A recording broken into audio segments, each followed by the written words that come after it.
자녀 한 명을 성인으로 만드는데 약 2억여 원이 필요하다는 통계가 나온 바 있는데요. 그렇다면 이 상황은 어떨까요? 한 달에 56만 원으로 키워야 한다면, 그 돈조차 받아본 적이 없다면 한부모 가정 고립의 결정적 원인입니다.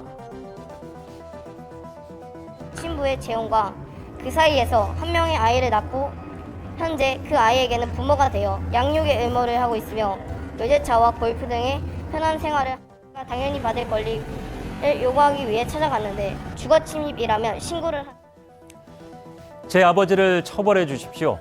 인터넷으로 법전 뒤져 고소장을 썼다는 중학생 김모군. 양육비 미지급 문제의 심각성을 다시 한번 생각하게 했습니다. 이 양육 부모가 고의적으로 양육비를 지급하지 않을 경우에 운전면허 정지, 명단 공개, 형사처벌, 출국 금지 등의 제재를 받을 수 있습니다.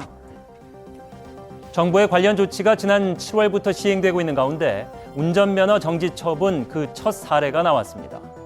효과 있을까? 있었습니다. 6천여만 원 양육비 지급을 미루던 김모 씨 3,600만 원을 지급했습니다.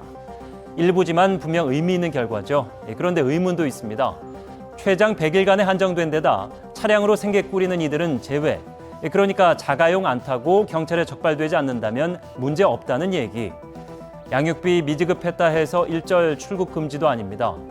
6개월에 제한됐고 채무가 5천만 원 이상인 경우에만 해당하고 사업이나 질병 치료 등은 제외.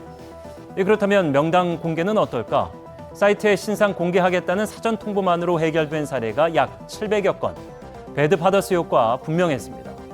하지만 정부가 공개하겠다는 내용은 이름, 주소, 직업, 나이. 이렇게 얼굴이 공개가 돼도 끝까지 양육비 안 주고 버티는 사람들이 있고 네, 얼굴이 공개가 안 되면 효과가 없으니까. 해서 정부 조치 진일보했지만 아쉽다.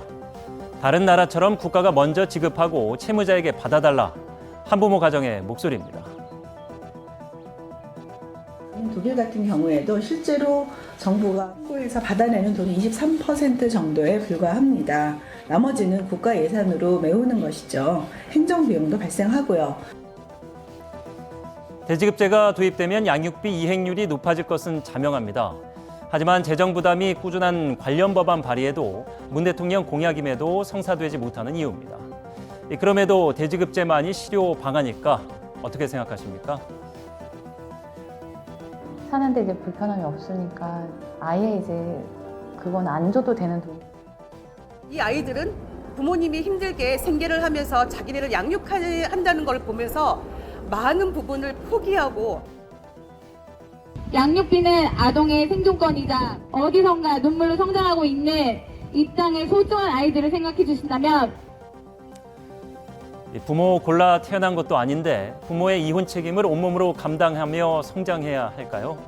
건강한 미래 꿈꿀 수 없는 아이들을 구원하는 일, 기울어진 운동장인 이 나라의 심폐소생과 다를 바 없습니다. 나쁜 부모는 발붙일 곳 없도록 보다 무거운 강제성 보완을 촉구해 봅니다. 양육비 미지급은 범죄입니다. 앵커 포커스였습니다.